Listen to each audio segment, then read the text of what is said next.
إن الحمد لله نحمده ونستعينه ونستغفره ونؤمن به ونتوكل عليه ونعوذ بالله من شرور أنفسنا ومن سيئات أعمالنا من يهده الله فلا مضل له ومن يضلل فلا هادي له أشهد أن لا إله إلا الله وحده لا شريك له وأشهد أن محمدا عبده ورسوله أرسله بالهدى ودين الحق ليظهره على الدين كله ولو كره المشركون اللهم صل على محمد وعلى آل محمد كما صليت على إبراهيم وعلى آل إبراهيم إنك حميد مجيد اللهم بارك على محمد وعلى آل محمد كما باركت على إبراهيم وعلى آل إبراهيم إنك حميد مجيد أما بعد فإن خير الكلام كلام الله وخير الحديث كتاب الله وخير الهدي هدي محمد صلى الله عليه وسلم وشر الأمور محدثاتها وكل محدثة بدعة وكل بدعة ضلالة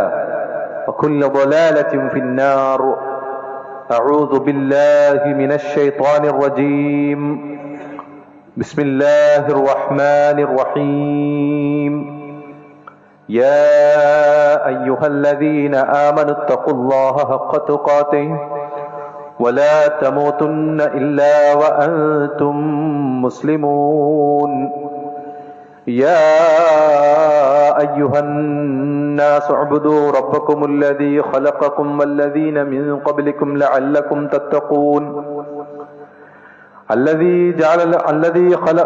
يا أيها الناس اعبدوا ربكم الذي خلقكم والذين من قبلكم لعلكم تتقون الذي جعل لكم الأرض فراشا والسماء بناء يا أيها الذين آمنوا اتقوا الله وقولوا قولا سديدا يصلح لكم أعمالكم ويغفر لكم ذنوبكم ومن يطع الله ورسوله فقد فاز فوزا عظيما أعوذ بالله من الشيطان الرجيم بسم الله الرحمن الرحيم أم لهم شركاء شرعوا لهم من الدين ما لم يأذن به الله ولولا كلمة الفصل لقضي بينهم وإن الظالمين لهم عذاب أليم اللهم رب اشرح لي صدري ويسر لي أمري واحلل عقدة من لساني يفقهوا قولي. ഏറ്റവും സ്നേഹധരണീയരായ സത്യവിശ്വാസികളെ, വിശ്വാസിനികളെ, റബ്ബ് സുബ്ഹാനഹു വ തആലയെ സൂക്ഷിച്ച് അവന്റെ വിധിവിലക്കുകൾ അനുസരിച്ച് ജീവിക്കണേ എന്ന് എന്നെയും നിങ്ങളെയും ഉണർത്തുകയാണ്, വസിയത്ത് ചെയ്യുകയാണ്. പരമകാരുണികനായ റബ്ബ് നമ്മുടെ പാപങ്ങളൊക്കെ പുറത്ത് ചെറുതും വലുതുമായ നന്മകൾ നമ്മിൽ നിന്നും സ്വീകരിച്ച് നാളെ സ്വർഗത്തിന്റെ ഉന്നത ദർജകളിൽ നമ്മെ ഇവരെയും പ്രവേശിപ്പിച്ച് അനുഗ്രഹിക്കുമാറാകട്ടെ. പ്രിയപ്പെട്ട വിശ്വാസികളെ, ഇസ്ലാമിന്റെ കലണ്ടറുകളിൽ വരുന്ന മാറ്റം പലപ്പോഴും നമ്മൾ അറിയാതെ പോകുന്ന ഒന്നാണ്. ചില പ്രത്യേകമായ സന്ദർഭങ്ങളിൽ മാത്രമാണ് നമ്മൾ അതിനെക്കുറിച്ച് ഓർക്കാറുള്ളത്. ചിലപ്പോൾ റമദാനുമായി ബന്ധപ്പെട്ട്, അതല്ലെങ്കിൽ ദുൽഹിജ്ജയുമായി ബന്ധപ്പെട്ട്, അതല്ലെങ്കിൽ ചില സുന്നത്തായ നോമ്പുകളുമായിട്ടൊക്കെ ബന്ധപ്പെട്ട് ആയിരിക്കും നമ്മൾ അറബി മാസത്തെക്കുറിച്ച് ചിന്തിക്കാറോ അല്ലെങ്കിൽ ആലോചിക്കാറോ ഉള്ളത്. പലപ്പോഴും നമ്മൾ പ്രാദേശികമായ അല്ലെങ്കിൽ നമ്മളുടെ ദൈനംദിനം എന്നോണം നമ്മൾ ഇംഗ്ലീഷ് കലണ്ടർ അല്ലെങ്കിൽ ഗ്രിഗോറിയൻ കലണ്ടർ എന്ന് പറയുന്ന ആ കലണ്ടറുമായി ബന്ധപ്പെട്ടാണ് നമ്മൾ മുന്നോട്ട് പോകുന്നത്. യഥാർത്ഥത്തിൽ നമ്മൾ വിശ്വാസികൾ എന്ന നിലയിൽ നമ്മളുടെ മുസ്ലിമീങ്ങളുടെ കലണ്ടർ എന്ന നിലയിൽ ഒരു പുതിയ വർഷത്തിലേക്ക് നമ്മൾ പ്രവേശിച്ചിരിക്കുകയാണ്. ഒരു പുതിയ വർഷം നമ്മളെ ഒരുപാട് ചിന്തിപ്പിക്കേണ്ടതാണ്. ഒരു പുനർവിചിന്തനം നടത്തേണ്ട ഒരു കാര്യവുമാണ്. പുതിയൊരു വർഷത്തിലേക്ക് നമ്മൾ പ്രവേശിക്കുമ്പോൾ, ഒരു വർഷം കൊഴിഞ്ഞു പോയി എന്ന് പറയുമ്പോൾ അള്ളാഹു നിശ്ചയിച്ചു വെച്ചിട്ടുള്ള മരണമെന്ന യാഥാർത്ഥ്യത്തിൽ നിന്നും ഒരു വർഷവും കൂടി നമ്മൾ പിന്നിട്ടു എന്നർത്ഥം. കഴിഞ്ഞ ദിവസം 2 മരണങ്ങൾക്കാണ് സാക്ഷ്യം വഹിച്ചത്. രണ്ടും അധികം പ്രായമൊന്നും ആകാതെ പെട്ടെന്ന് സംഭവിച്ച മരണങ്ങളാണ്. ഒന്ന് രാവിലെ ഭക്ഷണമൊക്കെ കഴിച്ച് കാപ്പി കുടിച്ച് ജോലിക്ക് വേണ്ടി പുറപ്പെടാൻ ഇറങ്ങുമ്പോഴാണ് അറ്റാക്കിന്റെ രൂപത്തിൽ മരണം സംഭവിക്കുന്നത്. രണ്ടാമത്തത് ഒരു മദ്രസ അധ്യാപികയാണ്. 34 വയസ്സ് മാത്രമാണ് പ്രായം. പനിയുടെ ലക്ഷണങ്ങളായിരുന്നു. പിന്നീട് അത് ആന്തരിക രക്തസ്രാവമായി മരണത്തിലേക്ക് പോവുകയാണ് ചെയ്തത്. ഇതുപോലെ ഓരോ നിമിഷവും കൊഴിഞ്ഞു പോകുമ്പോൾ നമ്മളുടെയും ആയുസ് ഏതോ രൂപത്തിൽ എങ്ങനെയോ അവസാനിക്കാനിരിക്കുന്നു എന്നുള്ള ചിന്തയാണ് ഓരോ വർഷങ്ങളും മാസങ്ങളും ആഴ്ചകളും ദിവസങ്ങളും മണിക്കൂറുകളും നിമിഷങ്ങളുമൊക്കെ നമ്മൾക്ക് നമ്മളുടെ ജീവിതത്തിൽ നിന്നും പിന്നിട്ടു പോകുമ്പോൾ നമ്മൾ ശ്രദ്ധിക്കേണ്ടത്. യഥാർത്ഥത്തിൽ പ്രിയപ്പെട്ട വിശ്വാസികളെ, മഹാനായ ഹസൻ ബസരി റഹ്മഹുല്ല പുതിയ ഒരു വർഷത്തിൽ അല്ലെങ്കിൽ പുതിയ ഒരു മാസം നമ്മളുടെ കലണ്ടറിൽ, ഹിജ്റ കലണ്ടറിൽ നടക്കുമ്പോൾ അത് മറ്റുള്ള ഒരു കലണ്ടർ പോലെയല്ല. ഒരു ഇംഗ്ലീഷ് കലണ്ടറിൽ ജനുവരി തുടങ്ങുന്നു എന്നുള്ളതിൽ അതിൽ പ്രത്യേകിച്ച് പ്രത്യേകതകളൊന്നുമില്ല. നേരത്തെ ഏപ്രിലായിരുന്നു തുടങ്ങിയിരുന്നത് പണ്ട് കാലങ്ങൾ, പിന്നീടാണ് ജനുവരിയിലേക്ക് മാറുന്നത്.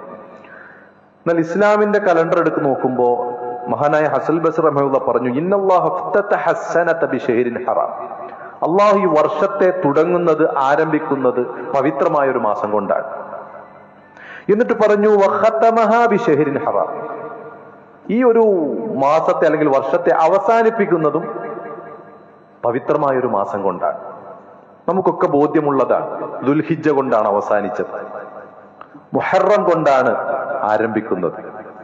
ഇതൊക്കെ അള്ളാഹു പവിത്രമായി എണ്ണിയ മാസങ്ങളിൽ പെട്ടതാണ്. ഇന്ന ഇദ്ദത ശുഹൂരി ഇൻദല്ലാഹി 12 ശഹ്റ. അള്ളാഹുവിന്റെ അടുക്കൽ ആകാശഭൂമികളുടെ സൃഷ്ടിപ്പിന്റെ സമയം മുതലേ അള്ളാഹു നിശ്ചയിച്ച 12 മാസങ്ങളാണ്.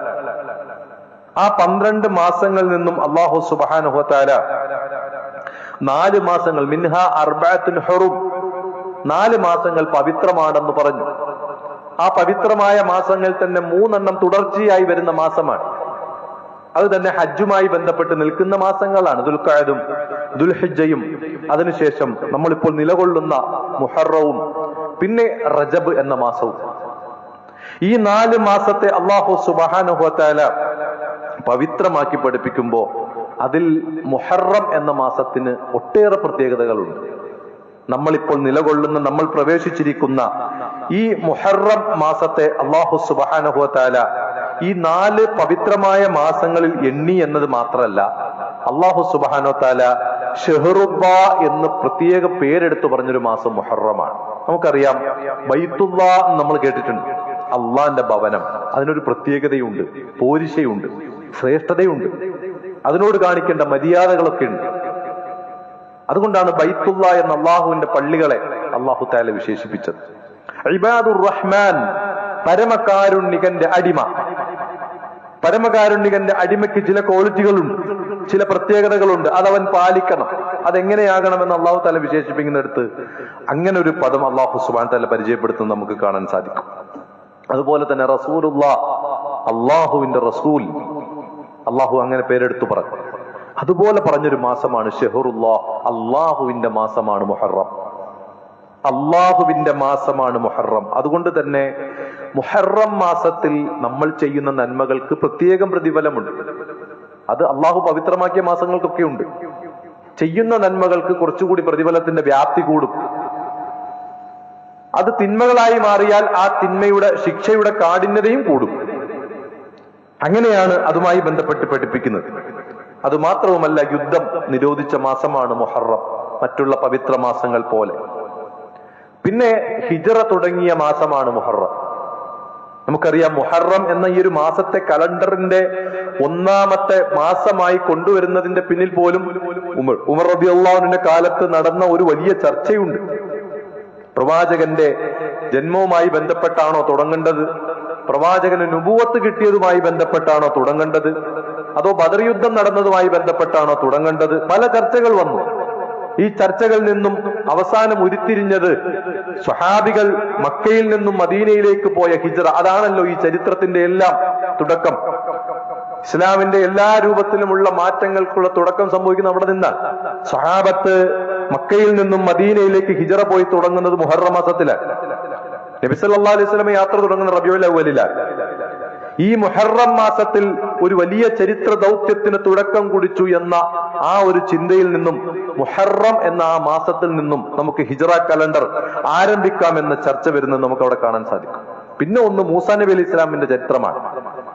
മൂസ അലൈഹിസ്സലാം ഫിർഔനിന്റെയും ആ സംഘത്തിൽ നിന്നും ശത്രുക്കളിൽ നിന്നും രക്ഷപ്പെട്ടത് ഈ മുഹറം 10-നാണ്.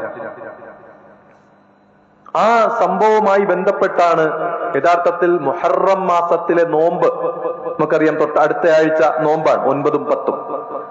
അത് മദീനയിൽ നബി സല്ലല്ലാഹു അലൈഹി വസല്ലം വരുമ്പോ മദീനയിലുള്ള ജൂതന്മാർ ആ നോമ്പ് അനുഷ്ഠിക്കുന്നുണ്ട്. മക്കയിലും ആ നോമ്പ് അനുഷ്ഠിക്കാറുണ്ടായിരുന്നു. അത് ഇസ്മായിൽ നബി അലൈഹി ഇസ്ലാമിന്റെ കാലം മുതലേ അനുഷ്ഠിച്ചു വരുന്ന ചില കാര്യങ്ങളിൽപ്പെട്ട ഒന്നായിരുന്നു. അത് ആദ്യം നിർബന്ധവുമായിരുന്നു. മുഹറത്തിലെ നോമ്പ് നിർബന്ധമായിരുന്നു. പിന്നീട് അല്ലാഹു സുബ്ഹാനഹു വതആല റമളാനിലെ നോമ്പ് നിർബന്ധമാക്കിയപ്പോ മറ്റേതിന്റെ നിർബന്ധാവസ്ഥ മാറ്റിയതാണ്. മദീനയിലേക്ക് വരുമ്പോ മദീനയിലുള്ള ജൂതന്മാരായ ആളുകൾ ഈ നോമ്പെടുക്കുന്നത് കണ്ടപ്പോ നബി സല്ലല്ലാഹു അലൈഹി വസല്ലം ചോദിക്കുന്നുണ്ട്, മാ ഹാദാ, ഇതെന്താണ്? ഇവർ ഈ നോമ്പെടുക്കുന്ന എന്താണെന്ന് പറയുമ്പോ നബി അവർ വിശദീകരിച്ചു കൊടുക്കുന്നുണ്ട്. ഹാദാ യൗമു സ്വാലിഹുൻ, ഹാദാ യൗമുൻ നജ്ജല്ലാഹു ബനി ഇസ്രായീല മിൻ അദുബിഹിം. ബനു ഇസ്രായേലുകളെ അല്ലാഹു സുബ്ഹാനഹു വതആല അവരുടെ ശത്രുക്കളിൽ നിന്നും ഫിർഔനിന്റെ കിരാതമായ പ്രവർത്തനങ്ങളിൽ നിന്നും അല്ലാഹു തആല രക്ഷപ്പെടുത്തിയ ദിവസമാണ്.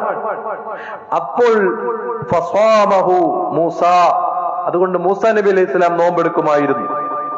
അതുകൊണ്ടാണ് അവരും നോമ്പെടുക്കുന്നത് എന്ന് പറയുമ്പോ നബി സല്ലല്ലാഹു അലൈഹി വസല്ലം പറഞ്ഞു, ഫഅന അഹഖു ബി മൂസ മിൻകും, നിങ്ങളെക്കാളിലും മൂസാ നബി അലൈഹി സ്വലാമിനോട് ഞാനാണ് ഏറ്റവും അടുത്തവൻ, അല്ലെങ്കിൽ ഞാനാണ് ആ നോമ്പെടുക്കാൻ യോഗ്യൻ. അങ്ങനെ നബി സല്ലല്ലാഹു അലൈഹി വസല്ലമ നോമ്പ് അനുഷ്ഠിക്കുമായിരുന്നു. അവരിൽ നിന്നും എതിരിടാൻ വേണ്ടി റസൂലുള്ളാഹി പറഞ്ഞു, അടുത്ത വർഷം ഞാൻ ഉണ്ടെങ്കിൽ 9-നും അനുഷ്ഠിക്കുമെന്ന്. 9-നും അനുഷ്ഠിക്കുമെന്ന് പറഞ്ഞു. ആ വാക്ക് നമുക്ക് ചര്യയാണ്, അത് നമുക്ക് സുന്നത്താണ്. അതുകൊണ്ട് മുഹറം 9-നും 10-നും നോമ്പെടുക്കണമെന്ന് കൃത്യമായി കൊണ്ട് നബി സല്ലല്ലാഹു അലൈഹി വസല്ലം നമുക്ക് പഠിപ്പിച്ചു തന്നു. ആ നോമ്പിനെ സംബന്ധിച്ച് പഠിപ്പിച്ചു, അഫ്ളു സിയാമി ബഅദ റമളാൻ, റമളാനിന് ശേഷം നോമ്പുകളിൽ വെച്ച് ഏറ്റവും അഫ്ളലായ നോമ്പ്, ഏറ്റവും ശ്രേഷ്ഠമായ നോമ്പ് ഷഹറുല്ലാഹിൽ മുഹറം, ഈ മുഹറം മാസത്തിലെ നോമ്പാണ് എന്ന് നമുക്ക് പഠിപ്പിച്ചു തരുന്നുണ്ട്. കഴിഞ്ഞ ഒരു വർഷത്തെ പാപം പൊറത്തു തരുമെന്നാണ്. പാപത്തെക്കുറിച്ച് പറയുമ്പോൾ പണ്ഡിതന്മാർ വിശദീകരിച്ചു, സഗായിറുകളായ ചെറുപാപങ്ങളാണ് പുറത്തു തരുന്നത്. വൻപാപങ്ങൾ ഇസ്തിഗ്ഫാർ നടത്തി തൗബ നടത്തി ഖേദിച്ചു മടങ്ങിയേ മതിയാവും. ചെറുപാപങ്ങൾ ഇത്തരം ചില നോമ്പുകളിലൂടെയും സൽപ്രവർത്തനങ്ങളുടെയും ഒരു നമസ്കാരത്തിന്റെ മറ്റൊരു നമസ്കാരത്തിന്റെ ജമാഅത്തായി കൂടുന്ന നമസ്കാരത്തിന്റെ ഇടയിലുള്ള സമയം, ഒരു ജുമഅയുടെയും മറ്റൊരു ജുമഅയുടെയും ഇടയിലുള്ള സമയം, ഒരു റമളാന്റെയും മറ്റൊരു റമളാന്റെ ഇടയിലുള്ള സമയം, ഇതൊക്കെ പൂർണ്ണമായിട്ടും ഉപയോഗപ്പെടുത്തുന്ന ഒരു വ്യക്തിയെ സംബന്ധിച്ചിടത്തോളം അവന്റെ ചെറുപാപങ്ങൾ അതിനിടയിൽ പൊറുക്കും. വൻപാപങ്ങൾ പാപമോചനം നടത്തി തൗബ നടത്തി പൊറുക്കണം. ഇതൊക്കെ പഠിപ്പിക്കുമ്പോഴും പ്രിയപ്പെട്ടവരെ, നമ്മൾ പഠിക്കേണ്ട മറ്റൊരു ഭാഗം കൂടിയുണ്ട് ഇതുമായി ബന്ധപ്പെട്ട്. മുഹറം മാസത്തും ആയിക്കൊള്ളട്ടെ, മറ്റേതു മാസമായിക്കൊള്ളട്ടെ, അള്ളാഹു പവിത്രമാക്കിയ മാസങ്ങളിൽ പോലും ചില ആളുകൾ നഹ്സ് പ്രഖ്യാപിക്കുന്ന മാസമാണ്. നഹ്സ് എന്ന് പറഞ്ഞാൽ നിങ്ങൾ കേട്ടിട്ടുണ്ടാവും, ശകുനം ഉണ്ടാകുക, ശകുനം ഉണ്ടാകുക, അതല്ലെങ്കിൽ ദുശകുനം പറയുക. ഇന്ന മാസത്തിൽ ചില കലണ്ടറുകളൊക്കെ എടുത്തു നോക്കിയാൽ കാണാൻ പറ്റും, ഇത്രാം തീയതി നഹ്സാൻ, ഇത്രാം ദിവസം അത് ഒന്നും ചെയ്യാൻ പറ്റാത്ത മോശപ്പെട്ട ദിവസമാണ് എന്ന് പറയുകയും അതുകൊണ്ട് അന്ന് വിവാഹം പാടില്ല, അന്ന് കടകൾ ഓപ്പൺ ചെയ്യാൻ പാടില്ല, ഉദ്ഘാടനം നടത്താൻ പാടില്ല, യാത്ര പുറപ്പെടാൻ പാടില്ല, വിശേഷങ്ങളൊന്നും പാടില്ല, നല്ല കാര്യങ്ങൾക്കൊന്നും ഇറങ്ങി പുറപ്പെടാൻ പാടില്ല എന്ന് പറഞ്ഞുകൊണ്ട് നഹ്സാണ് ഇന്ന ദിവസങ്ങളിൽ എന്ന് പറഞ്ഞുകൊണ്ട് പിന്നെ ചില ആളുകൾ സമൂഹത്തിൽ ഇത്തരത്തിലുള്ള ഒരു പ്രചരണം നടത്തുന്നത് നമുക്ക് കാണാൻ സാധിക്കും.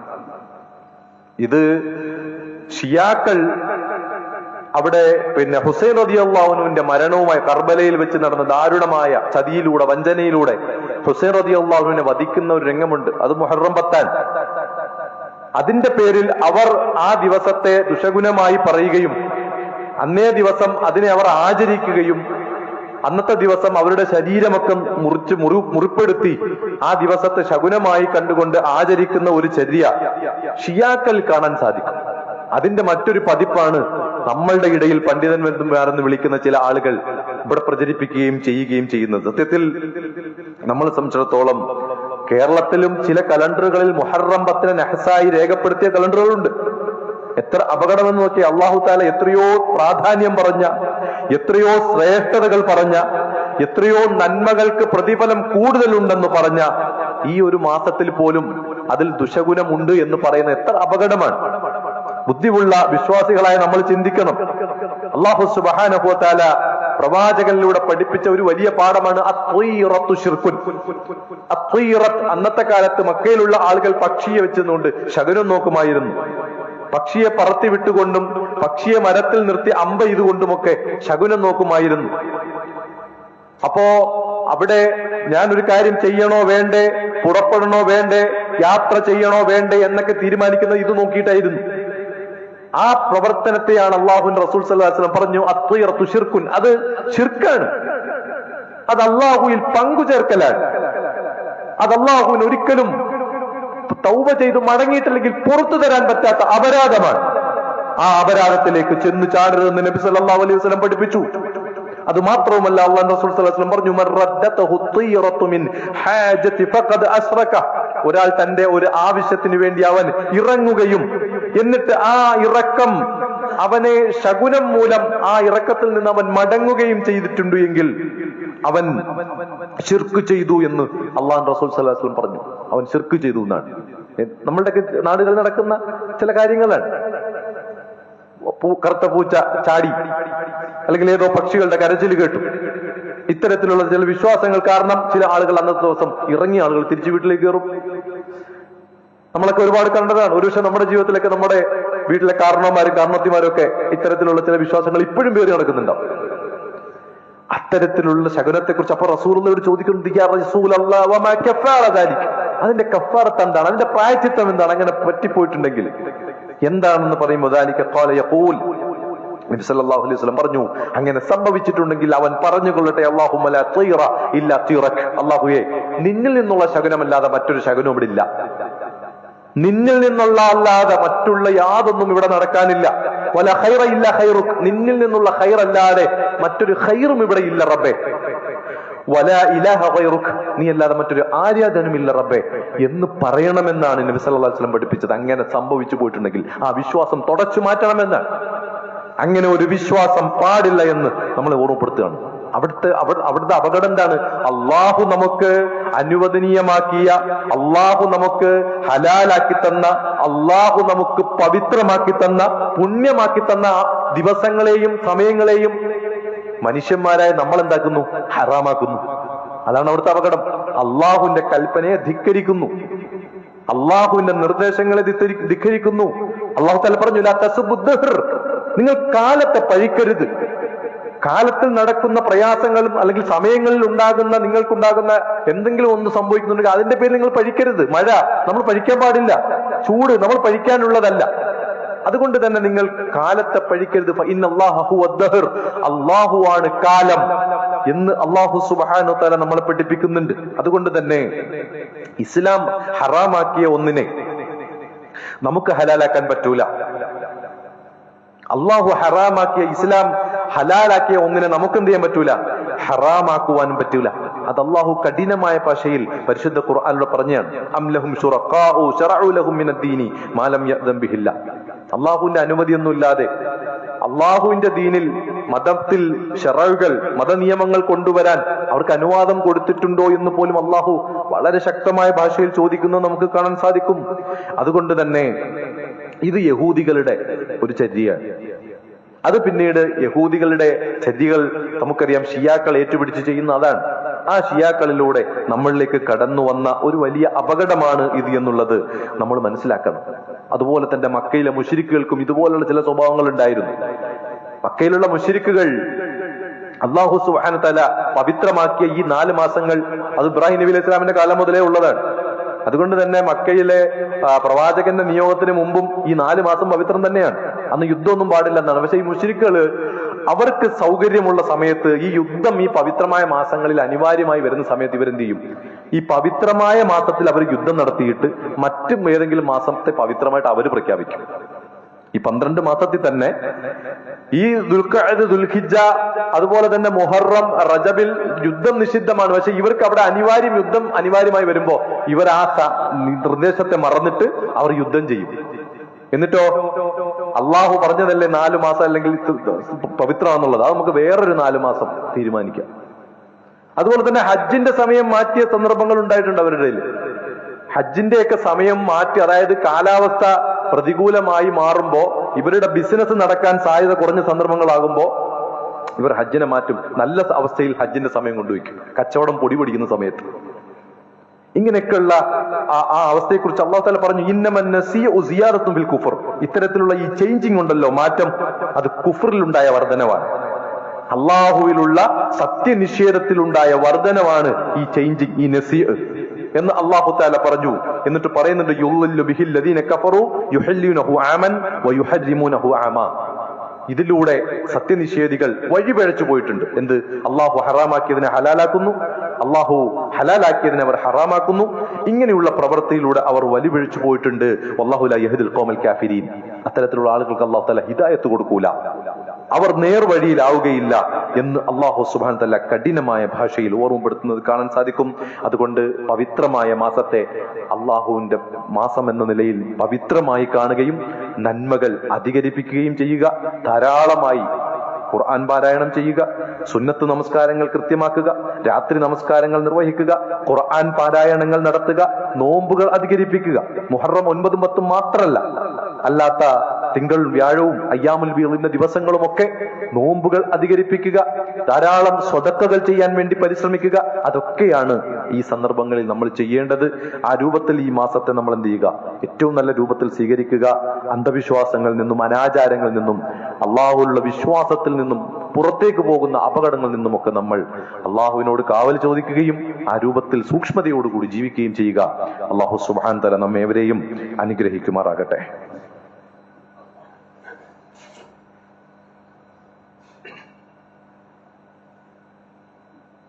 അൽഹംദുലില്ലാ ഹംദൻ കസീറൻ തയ്യിബൻ മുബാറകൻ ഫീഹി. അസ്സലാത്തു വസ്സലാമു അലാ അസ്റഫിൽ അംബിയാഇ വൽ മുർസലീൻ വഅലാ ആലിഹി വസഹ്ബിഹി അജ്മഈൻ. അമ്മാ ബഅദ്. തഖുല്ലാഹ യാ ഇബാദല്ലാഹ്. അല്ലാഹുവിനെ സൂക്ഷിച്ച് റബ്ബിന്റെ വിധിവിലക്കുകൾ അനുസരിച്ച് ജീവിക്കണമെന്ന് ഒരിക്കൽ കൂടി ഉണർത്തുകയാണ്, വസിയത്ത് ചെയ്യുകയാണ്. പ്രിയപ്പെട്ട സഹോദരങ്ങളെ, സഹോദരിമാരെ, മുഹറവുമായി ബന്ധപ്പെട്ട് നമ്മൾ മനസ്സിലാക്കേണ്ട വളരെ സുപ്രധാനമായ ചില കാര്യങ്ങളാണ് ഓർമ്മപ്പെടുത്തിയത്. നമ്മൾ ഈ ഒരു സാഹചര്യത്തിൽ മനസ്സിലാക്കേണ്ട പ്രധാനപ്പെട്ട മറ്റൊരു കാര്യം, നമുക്കറിയാം, നമ്മളുടെ സമൂഹം മുഴുവൻ വലിയൊരു ലഹരിയിലാണ് ഇപ്പോൾ ഉള്ളത്. നമുക്കറിയാം, വേൾഡ് കപ്പ്, ഫുട്ബോളുമായി ബന്ധപ്പെട്ട് നമ്മളുടെ ജനങ്ങൾ അധികവും നാം കാണുമ്പോൾ പണ്ടെങ്ങും ഇല്ലാത്ത വിധം ഫ്ലെക്സ് ബോർഡുകൾ ഉയരുന്നു. അതിന്റെ വലിപ്പത്തിലാണ് ഇപ്പോൾ മത്സരം. എത്രമാത്രം ഉയരത്തിൽ കൊണ്ടുപോകാൻ പറ്റുമോ അത്രയും ഉയരത്തിൽ ഫ്ലെക്സ് ബോർഡുകളും അതുപോലെ തന്നെ അതിന്റെ ആരവങ്ങളും ആവേശങ്ങളും ഒക്കെ ആയിക്കൊണ്ടുള്ള ഒരു സമയത്താണ് നമ്മൾ ഉള്ളത്. അർത്ഥത്തിൽ വിനോദത്തെ, അങ്ങനെയുള്ള കായിക വിനോദത്തെ ഇസ്ലാം പ്രോത്സാഹിപ്പിച്ചിട്ടുണ്ട്. അത്തരം വിനോദങ്ങളിൽ ഏർപ്പെടുന്നതിൽ തെറ്റില്ല. ഇപ്പോ ഫുട്ബോൾ കളിക്കാം, കളി കാണുന്നതിലും അങ്ങനെ വലിയ വിരോധങ്ങളും തെറ്റുകളൊന്നും പറയുന്നില്ല. പക്ഷേ അത് കാണുന്നത് ഒരു പുണ്യകരമായ കാര്യമൊന്നുമല്ല, സുന്നത്തോ അല്ലെങ്കിൽ അങ്ങനെയുള്ള പുണ്യമൊന്നുമല്ല. അത് മാത്രമല്ല, നമുക്ക് നിർബന്ധമായതോ അല്ലെങ്കിൽ അങ്ങനെ അത് കണ്ടില്ലെങ്കിൽ വേറെ ഒരു പ്രയാസം, അങ്ങനെ ശർഈയായ ജീവിതത്തിൽ, മതപരമായ ജീവിതത്തിൽ അങ്ങനെ ഒരു പ്രയാസമൊന്നും അതുമായിട്ട് ബന്ധപ്പെട്ട് പഠിപ്പിക്കുന്നില്ല. പിന്നെ ഇതെങ്ങനെയാണ് നിഷിദ്ധമായി മാറുന്നത് എന്നുള്ളത് നമ്മൾ മനസ്സിലാക്കണം. ആസ്വദിക്കാം, കളി കാണാം, ഒക്കെ ചെയ്യാം. പക്ഷേ ഇതിന്റെ നിഷിദ്ധമായി മാറുന്ന ചില മേഖലകൾ നമ്മൾ കൃത്യമായി മനസ്സിലാക്കിയിട്ടില്ല എങ്കിൽ റബ്ബിന്റെ അടുക്കൽ നാളെ നമ്മൾ ചെലവഴിച്ച ഈ സമയങ്ങൾക്കൊക്കെ മറുപടി പറയേണ്ടി വരും. ഒന്ന്, ദീനിനേക്കാൾ ഇത് പ്രധാനമായിട്ട് മാറുന്നുണ്ടെങ്കിൽ അപകടമാണ്. നമ്മളുടെ നിസ്കാരം, നമ്മളുടെ അമൽ സ്വാലിഹാത്തുകൾ, നമ്മുടെ സൽപ്രവർത്തനങ്ങൾ, അതിനും അപ്പുറമാണ് ഈ കളിയെങ്കിൽ അത് അപകടമായി മാറും. മണിക്കൂറുകൾ ഇതിനു വേണ്ടി മാറ്റിവെക്കുന്ന ഒരു സാഹചര്യം നമുക്കുണ്ടെങ്കിൽ അത് അപകടമായി മാറും. നമ്മുടെ കുടുംബത്തോടും നമ്മളുടെ മക്കളോടും നമ്മളുടെ സമൂഹത്തോടുമുള്ള ബാധ്യതകൾ മറന്നുകൊണ്ട്, അതിനെല്ലാം വിസ്മരിച്ചുകൊണ്ട് ഇതിനു വേണ്ടി നമ്മൾ ഇറങ്ങിപ്പുറപ്പെടുന്ന ഒരു അവസ്ഥയാണെങ്കിൽ അത് അപകടമാണ്. അതുപോലെ തന്നെ അല്ലാഹു സുബ്ഹാനഹു വ തആല പരിശുദ്ധ ഖുർആനിലൂടെ പറഞ്ഞ ഒരു ആയത്ത്, വമിനൻ നാസി മൻ യശ്തരി ലഹുവൽ ഹദീസി ലിയുദില്ല അൻ സബീലില്ലാഹി ബിഗൈരി ഇൽമിൻ വയത്തഖിദഹാ ഹുസ്വ. ജനങ്ങളിൽ ചില ആളുകളുണ്ട്, വിനോദ വാർത്തകൾ വിലയ്ക്ക് വാങ്ങുന്ന ആളുകളാണ്. ലിയുദില്ല അൻ സബീലില്ല, അള്ളാഹുവിന്റെ മാർഗത്തിൽ നിന്നും പിഴപ്പിക്കുന്നതിന് വേണ്ടി, അള്ളാഹുവിന്റെ മാർഗത്തിൽ നിന്നും റൂട്ട് തിരിക്കുന്നതിന് വേണ്ടി വിനോദ വാർത്തകൾ വിലയ്ക്ക് വാങ്ങി അതിൽ അഭിരമിക്കുന്ന, അതിൽ ചാഞ്ഞു പോകുന്ന ആളുകളെ സംബന്ധിച്ച് അല്ലാഹു തആല പറയുന്നുണ്ട്, ഉലൈക ലഹും അദാബും മുഹീൻ, അവർക്ക് വേദനയേറിയ ശിക്ഷയാണ് ഉള്ളത് എന്ന് പറയുന്നുണ്ട്. അതിൽ ഇത്തരത്തിലുള്ള വിനോദങ്ങളെ കുറിച്ചുള്ള വിശദീകരണങ്ങളിൽ നമ്മളുടെ സമയത്തെ നഷ്ടപ്പെടുത്തുന്ന, നമ്മളുടെ ആരാധനകളെ നഷ്ടപ്പെടുത്തുന്ന, നമ്മളുടെ എല്ലാ വിധത്തിലുമുള്ള ഇബാദത്തുകളൊക്കെ നഷ്ടപ്പെടുത്തുന്ന ഒന്നായിട്ട് ഇത് മാറുന്നുണ്ടെങ്കിൽ ഈ പറയുന്ന ഗണത്തിലേക്കൊക്കെ ഉൾപ്പെടുമെന്ന് പണ്ഡിതന്മാർ വിശദീകരിച്ചത് നമുക്ക് കാണാൻ സാധിക്കും. അതുകൊണ്ട് അള്ളാഹുവിനെ കുറിച്ചുള്ള സ്മരണയിൽ നിന്നും ഒരിക്കലും അകലാൻ പാടില്ല. അമിതമായൊരു ആസക്തി അതിനോട്, പല ആളുകളും വീട്ടിൽ ചിലപ്പോൾ 50 രൂപയ്ക്ക് ഒരു മീൻ പോലും മേടിച്ചു കൊടുക്കാത്ത ആളുകൾ ആയിരങ്ങൾ ചെലവാക്കിയിട്ടാണ് ഈ ഫ്ലെക്സ് ബോർഡ് വെക്കുന്നത്. വീട്ടിൽ യാതൊരു ഉത്തരവാദിത്വം ഉണ്ടാവില്ല, പക്ഷേ ഇതിനു വേണ്ടിയിട്ട് ആയിരങ്ങൾ, അത് ശരിയാണോ? നമ്മൾ ചിന്തിച്ചു നോക്കിയേ. അതുപോലെ തന്നെ അവരുടെ ഒരു ശൈലിയിലേക്ക് നമ്മൾ മാറുക, അവരുടെ ഹെയർ സ്റ്റൈല്, അവരുടെ ഒരു രീതിയിലേക്ക് നമ്മൾ മാറുക. നമുക്കറിയാം, മാതൃക നമുക്ക് പഠിപ്പിച്ചത് റസൂലുള്ളാഹിയുടെ ജീവിത രീതിയാണ്. അത് വസ്ത്രമായാലും ശരി, ഹെയർ സ്റ്റൈൽ ആയാലും ശരി, എല്ലായിടത്തും റസൂലുള്ളാഹി സ്വല്ലല്ലാഹു അലൈഹി വസല്ലം അദ്ദേഹത്തെ പിൻപറ്റണം, അതുവഴിയാണ് സ്വർഗത്തിലേക്കുള്ള എളുപ്പ വഴിയെന്ന് നമുക്ക് പഠിപ്പിച്ചു തന്നിട്ടുണ്ട്. അതുപോലെ തന്നെ താരങ്ങളെ ആരാധിക്കുന്ന ഒരവസ്ഥ, അതും അമിതമായിട്ട് നമ്മളിൽ ഉണ്ടാകാൻ പാടില്ലാത്ത ഒരു വലിയ അപകടമായിക്കൊണ്ടാണ്. അതുപോലെ തന്നെ ചില ഭാഗങ്ങൾ വടിക്കുക, ചില ഭാഗങ്ങൾ മാത്രം വടിച്ചു കളയുക, ചില ഭാഗങ്ങളിൽ വളർത്തി വെക്കുക മുടി, അത് റസൂൽ വിരോധിച്ച ഒരു ഹെയർ സ്റ്റൈലാണ്. അത് പാടില്ല. അതൊക്കെ നമ്മൾ ഇപ്പോൾ ഒരു ട്രെൻഡായിട്ട് എന്ത് ചെയ്യുന്നുണ്ട്, കാണുന്നുണ്ട്. പിന്നെ ദൂർത്ത്, ദുർവ്യയം, സോഷ്യൽ മീഡിയയിലൂടെയും അല്ലാതെയും പരസ്പരം കളിയാക്കലുകൾ, ആക്ഷേപിക്കലുകൾ, തമാശയ്ക്ക് വേണ്ടി കളവ് പറഞ്ഞുണ്ടാക്കൽ, ഇതൊക്കെ ഇതിലൂടെ കടന്നു വരുന്ന വലിയ വലിയ അറിയാത്ത, നിസാരമായി നമ്മൾ കാണുന്ന വലിയ വലിയ അപകടങ്ങളാണ്. ഈ അപകടങ്ങളെയൊക്കെ ക്ഷണിച്ചു വരുത്തിയിട്ടാണ് നമ്മൾ ഇതിന്റെ ഒരു ലഹരിയിലേക്ക് പോകുന്നത് എങ്കിൽ അതാണ് അപകടം എന്നുള്ളത്. മറിച്ച് നമ്മളെ സംബന്ധിച്ചിടത്തോളം നമുക്ക് നമ്മളുടെ ദീനിയായ കാര്യങ്ങളെല്ലാം കഴിഞ്ഞ് നമ്മൾ ചെയ്യാനുള്ള കാര്യങ്ങളൊക്കെ ചെയ്ത് അതിനോടൊപ്പം ഒരല്പസമയം ഇത്തരം കളികൾ കാണുന്നതോ ആസ്വദിക്കുന്നതോ ഒന്നും അങ്ങനെ തെറ്റായി നമുക്ക് പറയാൻ കഴിയില്ല. അതിനെ ഒരു മുബാഹ്, അനുവദനീയം എന്ന അവസ്ഥയിൽ നമുക്ക് പറയാം. അതുകൊണ്ട് ചിന്തിക്കുക, ആ രൂപത്തിൽ നമ്മുടെ പരലോകത്തിന്റെ ചിന്ത നമുക്ക് എല്ലാ രംഗത്തും ഏത് സമയത്തും ഉണ്ടാകണം. നീ എവിടെയായിരുന്നാലും അള്ളാഹിനെ സൂക്ഷിക്കുക എന്ന ആ ഒരു ചിന്തയാണ് നമുക്ക് ഉണ്ടാകേണ്ടത്. അള്ളാഹു നമ്മേവരെയും കാത്തുരക്ഷിക്കുമാറാകട്ടെ. നമ്മൾ ഇന്ന് വന്നുപോയിട്ടുള്ള വീഴ്ചകളും പോരായ്മകളും അള്ളാഹു നമുക്ക് വിട്ടുപുറത്ത് മാപ്പാക്കി നൽകുമാറാകട്ടെ. അള്ളാഹു ഞങ്ങളുടെ എല്ലാവിധ പാപങ്ങളും നീ പുറത്തു മാപ്പാക്കി തരണമേ റഹ്മാനെ. അള്ളാഹു നന്മയിൽ മത്സരിക്കാനും മുന്നേറാനും തിന്മകളിൽ നിന്നും സമയം നഷ്ടപ്പെടുത്തുന്ന പ്രവർത്തനങ്ങളിൽ നിന്നുമൊക്കെ പിന്നോട്ട് മാറി നന്മയിലൂടെ സഞ്ചരിക്കാനുള്ള ഒരു തൗഫീഖ് നീ ഞങ്ങൾക്ക് പ്രദാനം ചെയ്യണേ റഹ്മാനെ. അള്ളാഹുവെ, ഞങ്ങളിൽ നിന്നും വിട പറഞ്ഞു പോയിട്ടുള്ള, കഴിഞ്ഞ ദിവസങ്ങളിൽ പോലും നമ്മളിൽ നിന്നും വിട പറഞ്ഞു പോയിട്ടുള്ള സഹോദരിയും സഹോദരനും ഞങ്ങളുടെ കുടുംബത്തിലും വീടുകളിലും ഒക്കെയുള്ള മാതാപിതാക്കൾ, ബന്ധുമിത്രാദികൾ, അള്ളാഹു അവരുടെയൊക്കെ ഖബറിടം നീ വിശാലമാക്കണേ റഹ്മാനെ. അവർക്കെല്ലാം മഗ്ഫിറത്തും റഹ്മത്തും നീ പ്രദാനം ചെയ്യണേ അല്ലാഹ്. രോഗങ്ങൾ കൊണ്ട് പ്രയാസപ്പെടുന്നവർക്ക് നീ ശിഫ പ്രദാനം ചെയ്യണേ അല്ലാഹ്. അള്ളാഹു ഞങ്ങളുടെ സമ്പത്തിലും ഞങ്ങളുടെ ഇണകളിലും ഞങ്ങളുടെ ഉപജീവന മാർഗങ്ങളിലും മക്കളിലും കുടുംബങ്ങളിലും എല്ലാവിധ ഖൈറും ബർക്കത്തും നീ പ്രദാനം ചെയ്യണേ റഹ്മാനെ. اللهم اغفر للمؤمنين والمؤمنات والمسلمين والمسلمات الأحياء منهم والأموات.